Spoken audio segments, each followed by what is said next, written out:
Hello, this is your boy Miguel for the Mobile Mechanic 757. You know how we get down and get straight to the point. This is for customers. When your air conditioner is being fixed, what comes out of your vent is going to be determined by the ambient temperature and the relative humidity.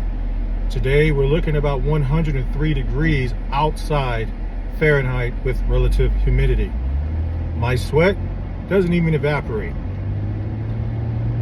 When your air conditioner is working properly, you will be relatively 20 to almost 30 degrees colder than what's outside. I put a compressor and an evaporator in the gentleman's F-150, and he was saying, I really don't feel it.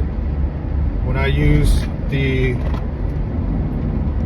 thermometer, it said he was pushing out 42 degrees.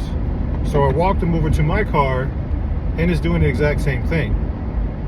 It is struggling, but it's working properly. And I let him know when he drives, it's going to get a little bit more cooler. He's saying that his wife's brand new Toyota is ice cold. Ford and Toyota, two different things. It's a brand new vehicle. And also that truck is huge. You got to get all that heat out of there. But it's pushing out 42 degrees at idle. And it will drop down in the 30s when he's driving. I've already done all the tests. Just want you guys to know, just because it's not blaring ice cold and you put all the Freon it's supposed to be in there, you're vacuuming out, you've done everything, pay attention to the ambient temperature when you're doing the recharge and what's coming out of your vents. When this humidity drops and it goes around 80, 90 degrees, just 10 degrees with no humidity or a little bit of humidity, he's going to freeze. So I just want to put this out there.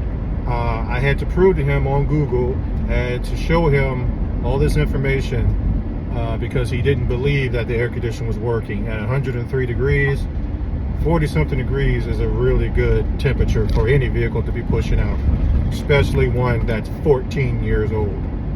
If you like this video, please like, subscribe, and share. I'm on your side, customers. I'll give you the best explanations I can to the best of my ability in layman terms. And please leave positive comments. Thank you.